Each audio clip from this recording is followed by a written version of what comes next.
Okay, so good day, people.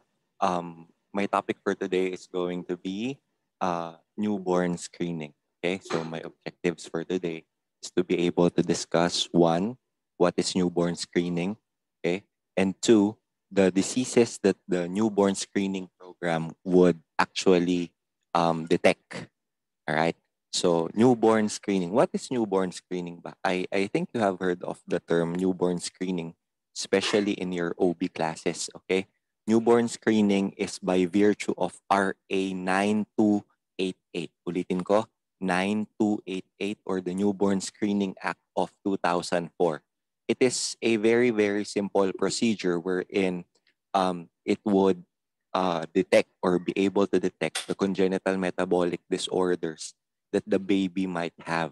Kasi these congenital metabolic disorders, if left unchecked or untreated, will lead to mental retardation and in some cases, even death. Okay? So the goal here, my dear children, is early detection and management so as we could prevent mental retardation and death. Why? Because most babies with metabolic disorders, pag pinanganak yan, they really look normal at birth. Nobody is going to know that the baby has a disorder unless there is an onset of signs and symptoms, and more often the effects or the manifestations are already irreversible. But if treated early, because you have detected it early, we have a very good chance of reversing the effects of congenital metabolic disorders. If you have been in hospitals or health centers, there is usually a poster there, yung bata na NBS at batang hindi na newborn screening. So makikita nyo yung difference doon. Yung isa retarded, yung isa ay normal. But yung normal looking child has been or has undergone newborn screening and has been treated already, whereas yung batang mukhang retarded talaga, hindi siya na newborn screening pero pareho sila ng condition. Ganun po yon. Okay? So, sir, kailan po ba ginagawa itong newborn screening na ito? The newborn screening is usually done at least 48 hours. Tandaan nyo po, 48 hours. In some books, it's 24 to 72 hours. But ideally, it is done 48 hours. Bakit? That is to be able for the baby's body to normalize. The hormonal levels should be able to be normalized or should normalize so that, okay, hindi kayo magkakaroon ng false positive or false negative results. Okay? Tandaan niyo po yun ha. 24 to 72 hours but ideally it is 48 hours. Okay? Bakit 48 hours? Para walang normal positive or walang normal negative results. Nakakaintindihan po tayo? Hello? Kailan ginagawa ang newborn screening? Kailan? At least 48 hours. Okay. Okay. Sir, may bayad po yan? Opo, may bayad po yan. Okay? The DOH advisory has given or has set a standard fee for newborn screening. It's only 550. Okay? But in some hospitals, they charge more. But in public hospitals, it's only 550. Okay? May bayad po siya ha. 550 pesos. Sir, paano po ginagawa ang newborn screening? Ito ang unang-unang sugat at sakit na matatanggap nyo pag kayo ay bata. Bakit po? Newborn screening is done via what we call HEAL. Sorry, H-E-E-L yan. HEAL prick method, hindi HEAL prick. HEAL prick method. Okay? What happens is that to be able to get blots of blood, they cut off or they cut the baby's sakong, and the sole of the feet. Okay po? A few drops are taken and it is blotted. If you can see the picture here, those are blots of baby's blood. After the blood is dried for 4 hours, it is sent to the newborn screening laboratory. Okay? So, ito po siya. So, hinahati po ang talampakan ng baby para makakuha tayo ng sample. Sir, hindi po ba nakakatakot yon? Who is going to collect the blood sample? The blood sample is going to get collected by one a nurse. 2, a midwife. 3, pwedeng medtech. Or 4, pwedeng doctor. But they must have undergone training for newborn screening. Now, some training hospitals like Fabelia or UPPGH actually conducts training on newborn screening and the protocols and the sample collection. Okay? So if the nurse or any allied medical professional has undergone training, they are allowed to collect samples for NBS. All right? And NBS is usually available everywhere where the mom can give birth, like, for example, hospitals, lying-ins, rural health units, and health centers. Okay? So it is available in almost all practicing health institutions. Now, sir, the baby has been delivered at home. Sa bahay po siya pinanganak. Paano po yung newborn screening?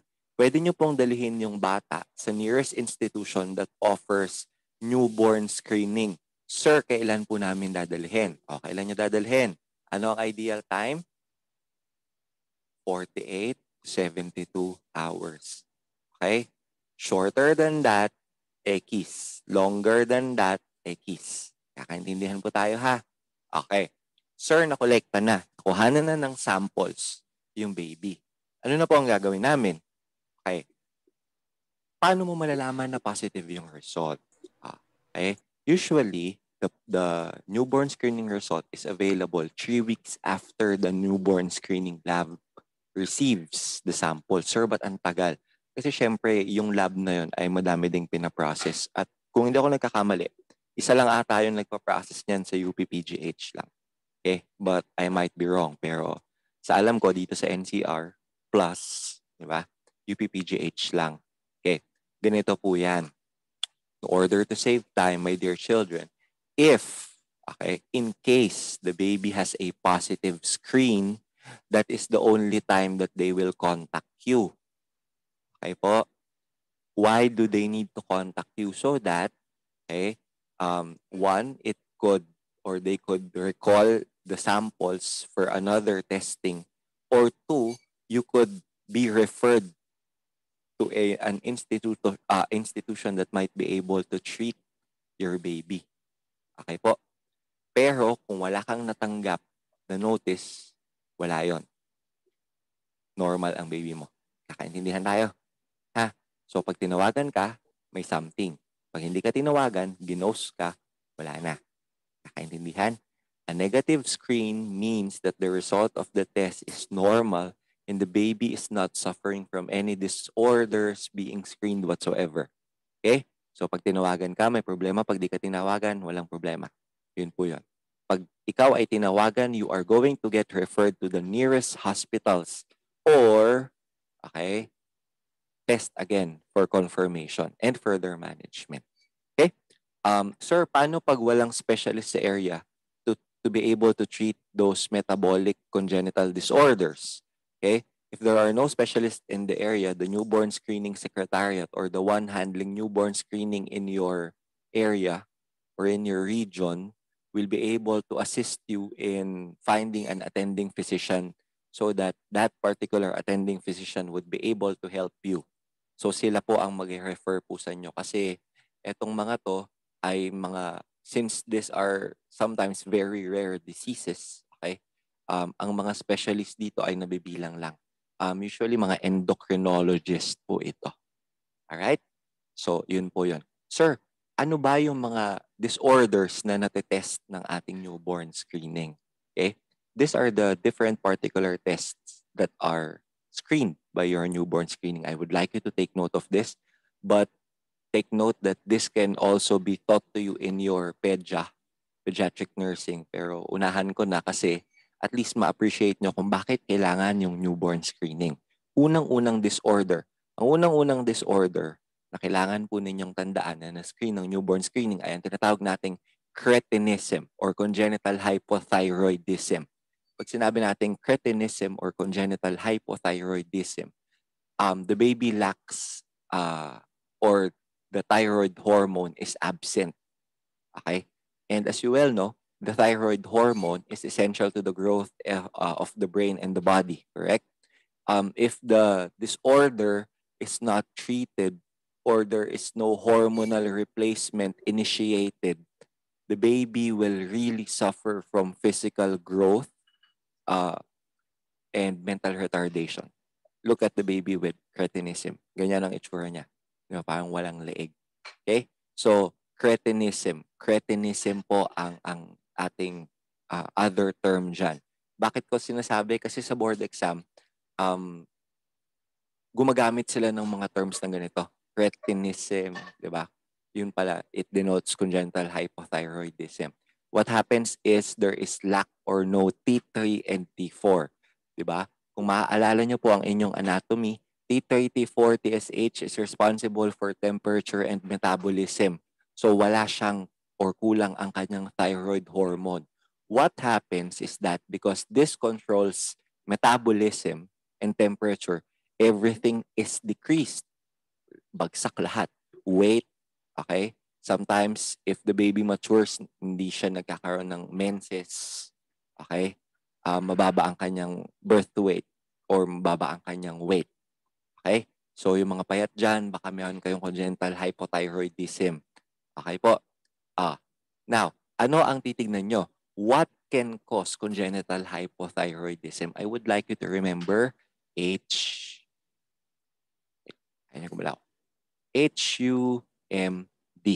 Okay. These are the particular instances or these are the particular factors that could cause congenital hypothyroidism. Una, hereditary conditions. Pwedeng naman na mo, may problema sa thyroid ang pamilya mo. Okay? You have a predisposition or genetic history of congenital hypothyroidism. Alright? Pangalawa, underdevelopment of fetal thyroid gland. Hindi ka nag-develop ng maayos in utero. O hindi uminom yung nanay mo ng Anmum, kunwari. Di ba?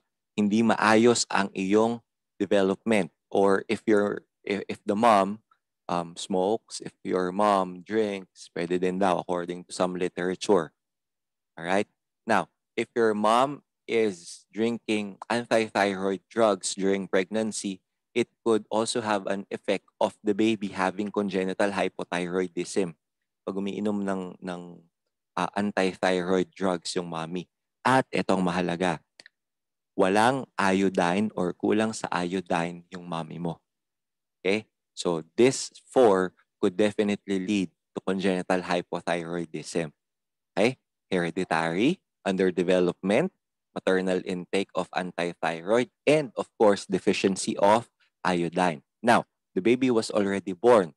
Okay? As a nurse, your first order of business is to assess the baby, correct?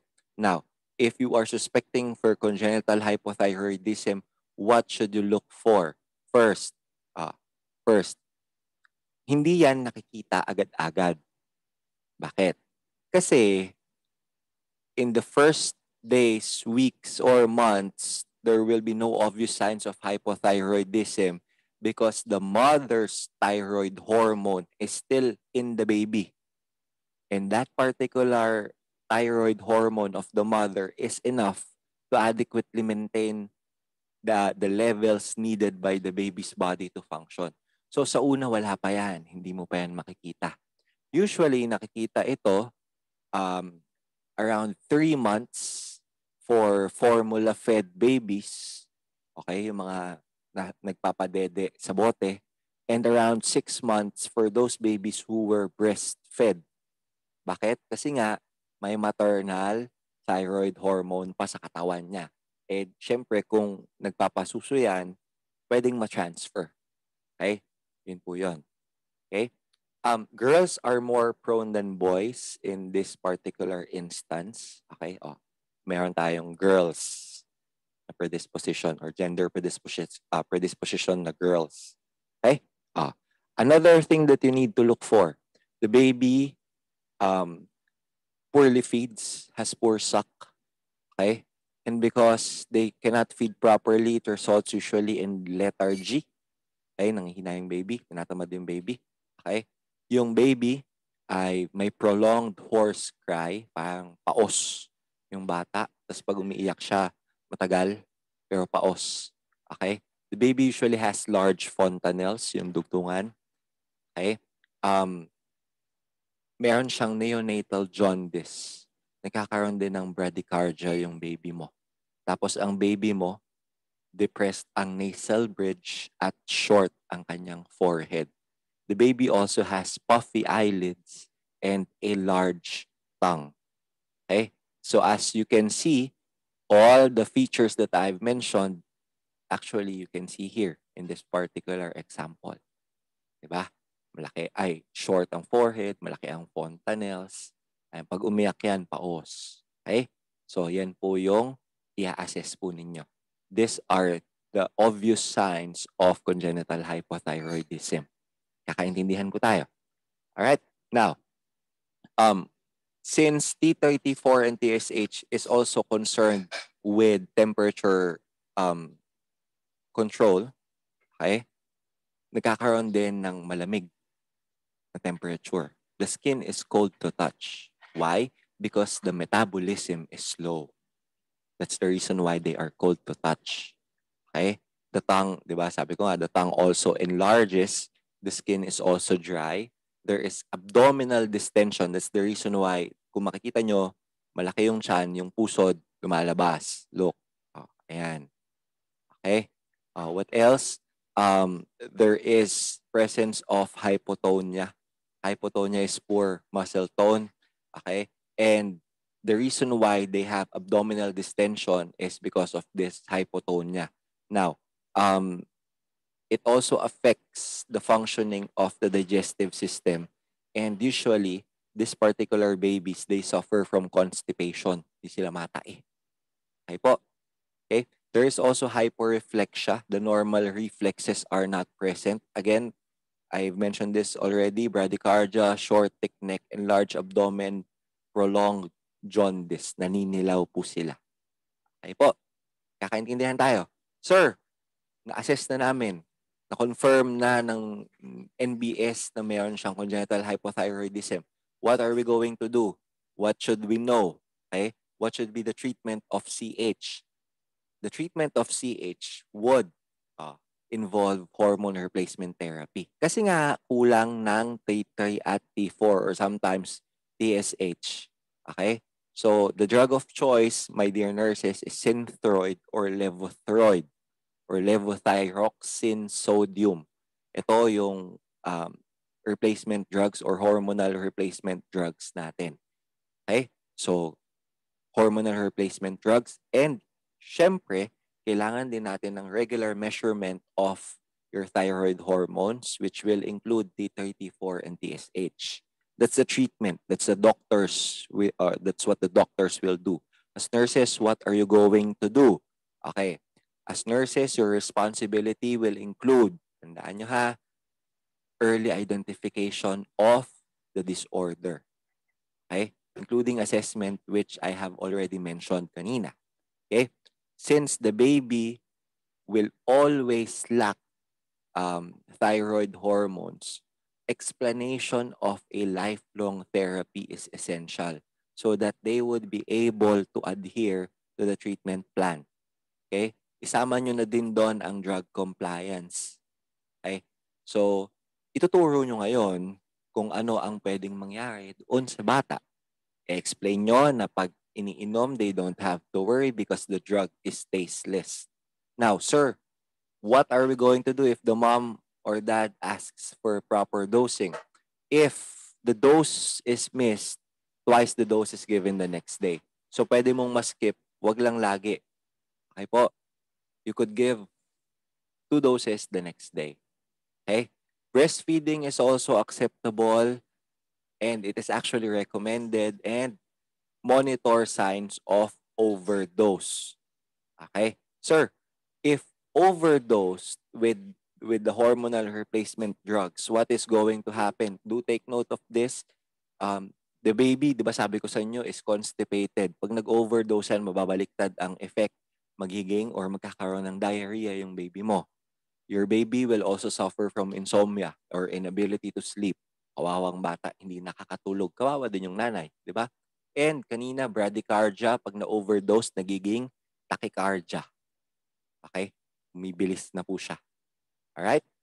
Another, nursing management would also include you following up and checking the serum levels of T3 and T4.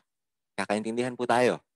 That's the first disease or the first condition that can be screened using your newborn screening.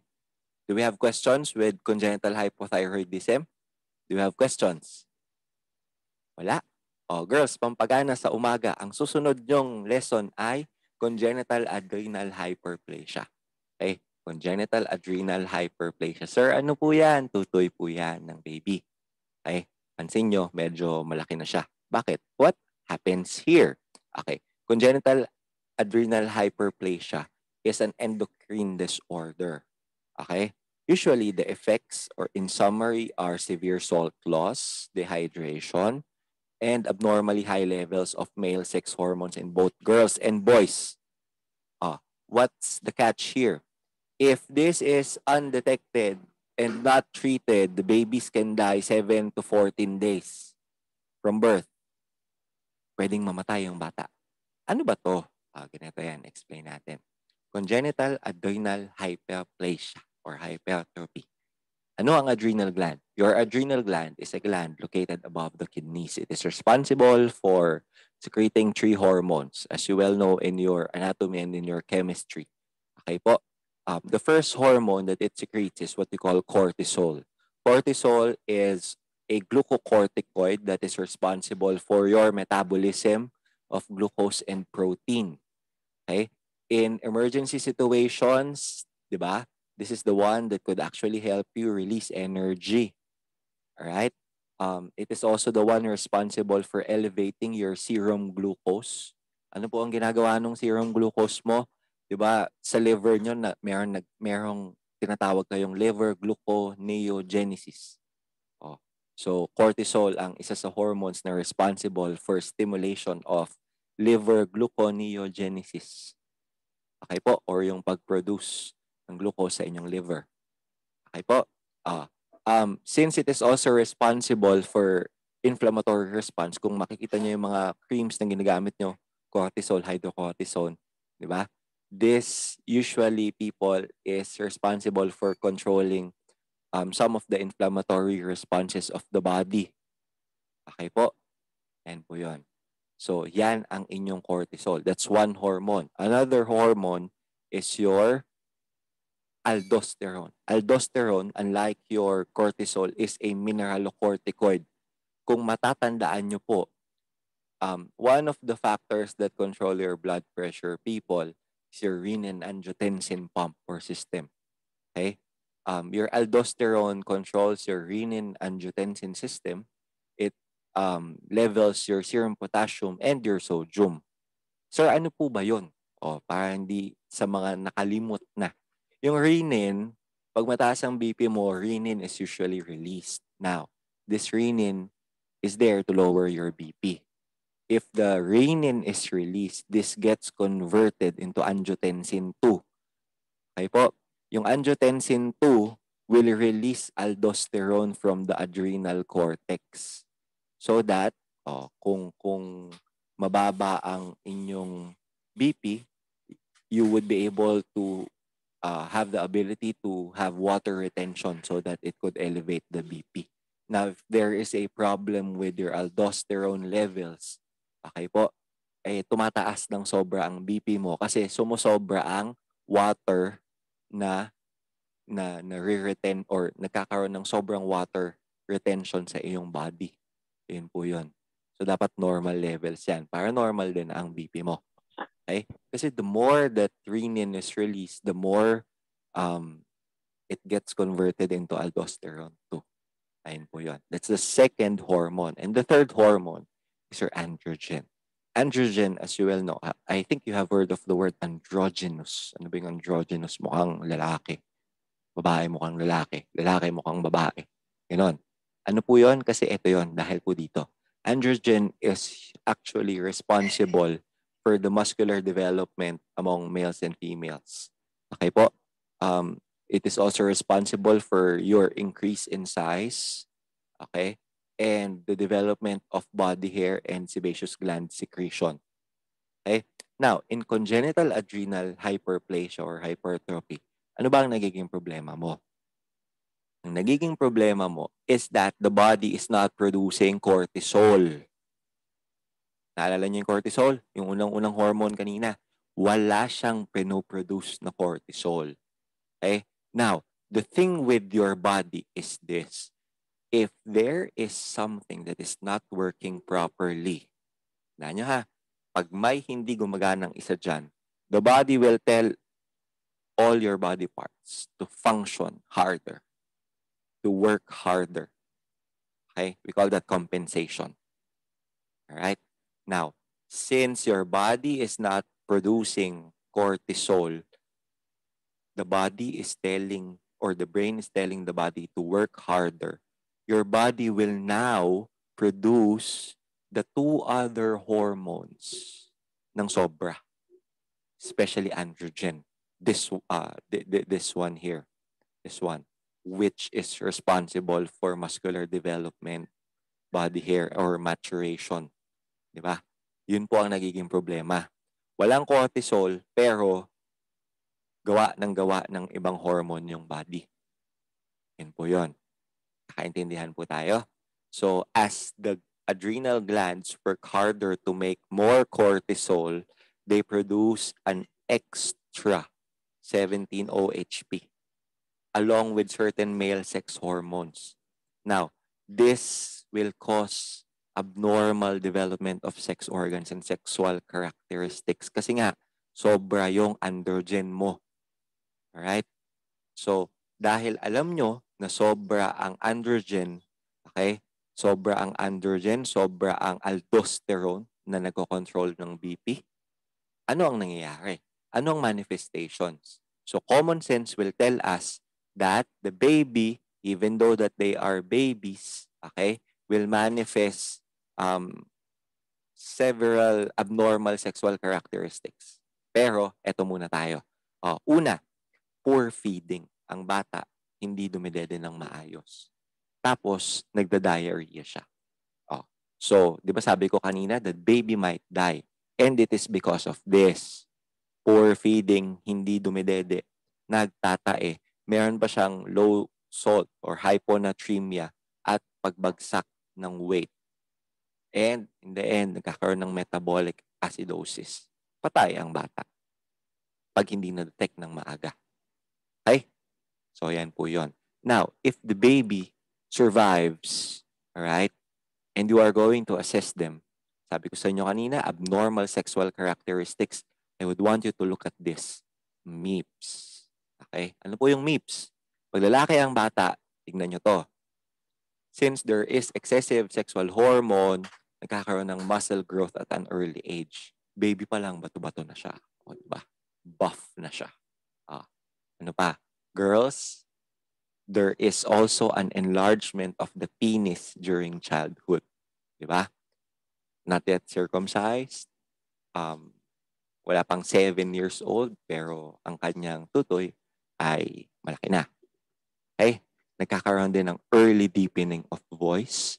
Nagkakaroon din ng early beard and mustache. Nagkakaroon din po siya ng pubic hair and underarm growth during childhood. Take note, childhood. Wala pang puberty.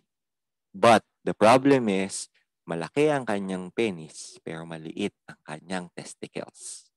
Alright? And since your androgen is also responsible for your sebaceous gland activity, nagkakaroon ng severe acne yung bata. Okay? So, ayan po. Machong-macho, lalaking-lalaki. Ang problema, wala pa siya sa mature age. MIPS. Kakaintindihan tayo. Sir, ano naman sa babae? Sa babae, I smelled. Smelled people. For girls, severe acne can begin as early as 4 years old. Okay? Ito ding mga babaeng to ay nakakalbo ng maaga. Male pattern baldness. Yung noo lumalaki, lumalapad. Pataas. That's male pattern baldness. Okay? What else? Early puberty changes. Wala pa siyang puberty pero nagkakaroon na siya ng pubic hair at ng hair sa armpits. tapos hindi siya nagkakaroon. Or magkaroon man siya, konti lang or very scanty. There is also hirsutism or excessive hair on the face and body. And the girl has a deep husky voice. Okay. I forgot to put it here. Did you know that they can also suffer from an enlargement of the clitoris? Okay. Uh, I've, I've read that yung iba, are you familiar with the term hermaphrodite? Some people are false hermaphrodites or pseudo-hermaphrodites. Akala nila meron penis, pero yun pala yung tao na may congenital adrenal hypertrophy or hyperplasia. Kasi yung clitoris nila could grow as big as that of the penis. Yun. Okay, so minsan nagkakaroon tayo ng ganun. Right? So, sir, ano ang therapeutic management natin dyan?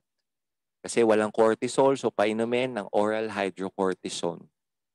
Okay? Now, if this decreases people, okay, if you give them hydrocortisone, ACTH or the adrenocorticotropic hormone will decrease. Okay?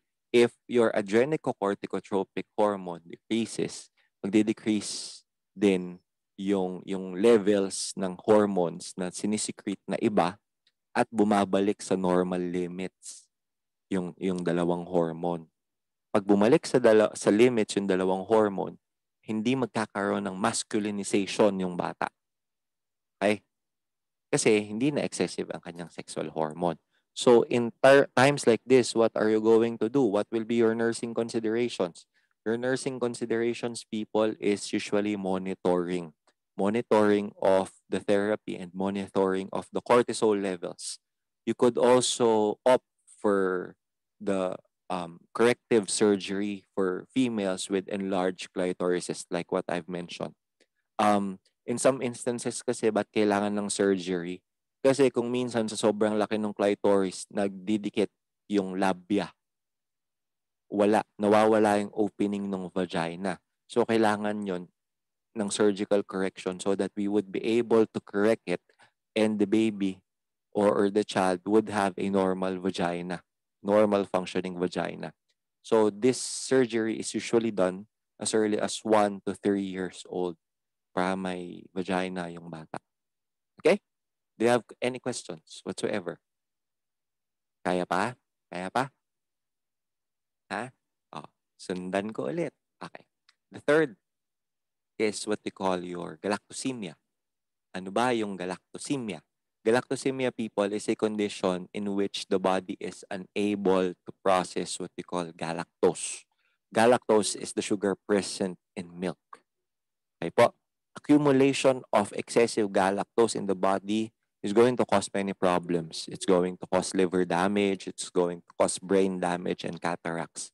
Galactosemia is an inborn error of carbometabolism. Okay. Ano ba nangyayari dito? Yung baby, anong finifeed nyo sa baby? Ha? Anong finifeed nyo sa baby? Sige nga. Hello? Hello? Milk po. Milk. Okay. What does milk contain? Your milk contains lactose, correct? Lactose. Now, lactose normally is broken down into galactose and glucose. Tandaan nyo ha. Normally, lactose is broken down into galactose and glucose. Then that particular galactose is further broken down into glucose. So that, kasi glucose is the only sugar that your body would be able to, absorb. Okay? And for you to be able, or for your body to be able to break galactose down, it needs GALT, this one here, galactose 1-phosphate uridyl transferase. And that is the problem in galactosemia. Yung bata, walang GALT. Hindi siya nagpo-produce ng galactose 1-phosphate uridyl transferase. So what happens? Hindi nako-convert ang galactose to glucose. So what happens to the galactose pag hindi nako-convert? Hindi na-absorb ng katawan, hence, iikot lang siya sa bloodstream. Okay? So, the galactose builds up in the bloodstream and it spills in the urine. Take note, this is a sugar. That's the reason why a lot of the manifestations in galactosemia are similar to diabetes. So, it's going to lead to destruction of the body cells. It's going to include damages to the brain, the liver, and like all diabetics sa eyes. Diba? Ayan po yan. Okay? Signs and symptoms of galactosemia in babies. Una, lethargy. Bakit may lethargy? Kasi yung bata walang energy kasi nga hindi niya ma-absorb yung glucose. Okay? Nagkakaroon din ng hypotonia or poor muscle tone. Nagkakaroon ng diarrhea yung baby. May vomiting ang baby. Yung baby na nila may jaundice at a very early age nagkakaroon ng cataracts. Diba? So parang diabetes lang. Take note, these symptoms would not appear unless the child begins formula or breastfeeding. Siyempre, hindi yan lalabas hanggat walang galactose or excessive galactose.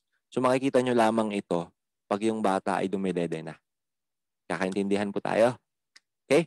Initial symptoms after formula feeding will include flip. So if flip, tingnan nyo, yung bata ba may flip? Failure to gain weight. Okay? Lethargy, kasi nga walang glucose. Diba? Oh. Gutom ang bata or hindi niya na-absorb, irritable ang bata. Dahil ang bata, walang energy kasi walang ma-absorb na glucose, nangihina din siyang mag-feed at mahina din siyang sumuso. So, yan po yun. Flip. Okay? Sir, paano namin malalaman na may galactosemia yung bata? The diagnostic evaluation, aside from your newborn screening, is what they call your Butler test. Butler test. Okay? So, what happens is they test the cord blood when the child is at risk and they measure the level of the affected enzyme in the RBC, yung GALT. Okay? Kakaintindihan po tayo? Ha? Yan po yung galactose. Sir, ano ang therapeutic management niyan? Kawawang bata, hindi nakaka-convert ng galactose sa glucose. So, what you are going to do is you need to eliminate all milk and lactose-containing foods, which includes your breast milk. Sir, paano na yung bata, dedede? Paano mabubuhay yan? Nowadays, because of the advancements of technology and laboratory sciences, we now have what we call casein hydrolysates or Nutramigen. This is a milk substitute that they could use for babies with galactosemia. Okay? So, at 4 to 6 months, the baby could be also given cereals naman. At 5 to 8 months, they could be given fruit juices and vegetables like what you have learned in PEDJA. And always give the baby calcium and vitamin D supplements because the baby doesn't have them dahil nga milk substitute ang gamit. And usually there are plenty of this dito sa milk at sa lactose-containing foods, di ba? Ba't kayo uminom ng gatas? Kasi calcium. O, di ba? Yan po yun. So, yan ang therapeutic management ninyo sa batang may galactosemia. Tandaan nyo po yun, ha? Galactosemia. Okay? Now, another disorder that can be tested is what you call your PKU or phenylketonuria. PKU is another metabolic disorder. Problema naman nito sa protein. Okay? They cannot properly use one of the building blocks of protein called phenylalanine. But, eto, explain ko siya. Phenylketonuria. Phenylketonuria is a recessive trait. What happens is there is lack of phenylalanine hydroxylase or PAH.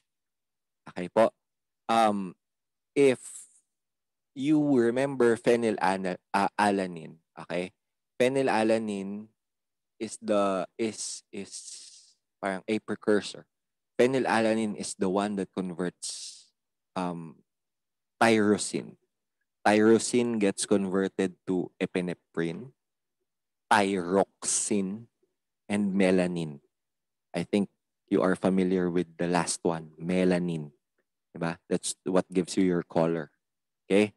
So dahil wala kang phenylalanine hydroxylase yung nagko-convert ng phenylalanine to tyrosine, alam mo na ngayon kung anong magiging problema. Knowing the effects of epinephrine, thyroxine, and melanin. Okay? So, dahil walang pang-convert ng phenylalanine, nagkakaroon ng problema. So, dumadami ang phenylalanine sa blood mo. Okay? Ang body mo magko-compensate na naman. Itatapon niya. It's going to try to excrete everything. That's the reason why when you urinate, okay? When you urinate, it gets a mousy odor. Amoy daga yung ihi mo. Kasi this one here gets converted into phenylpyruvic acid. Okay? So now is the time that you could actually appreciate what they have been teaching you in chemistry before. Diba? Yung mga anabolic tsaka catabolic metabolism. Dito po yun pumapasok. Okay?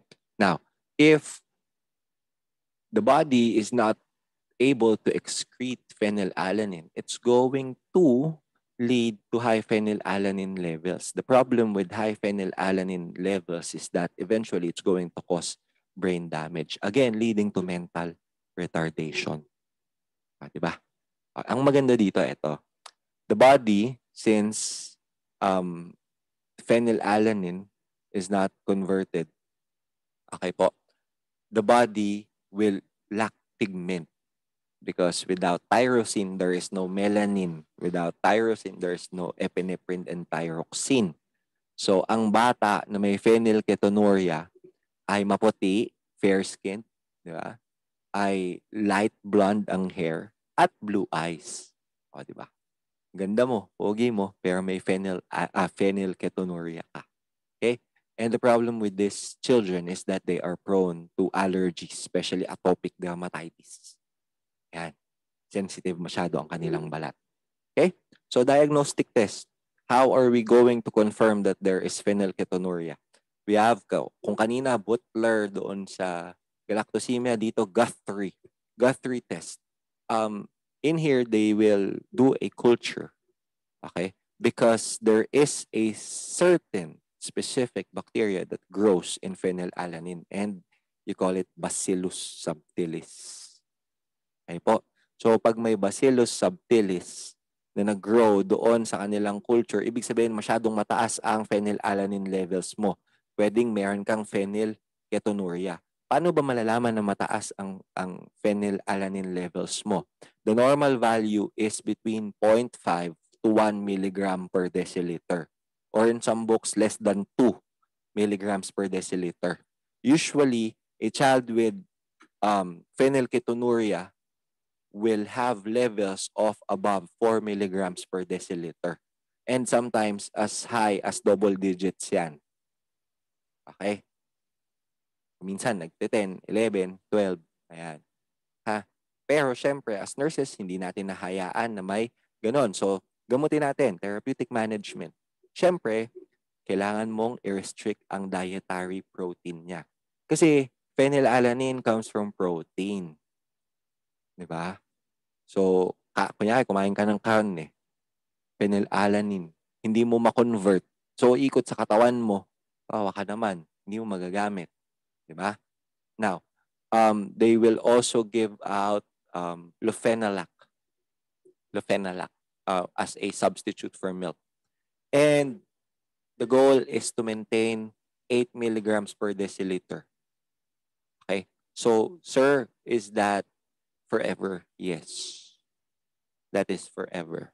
Now, you need to watch out for anemia because the baby or the child will be unable to take up or to eat protein-rich foods.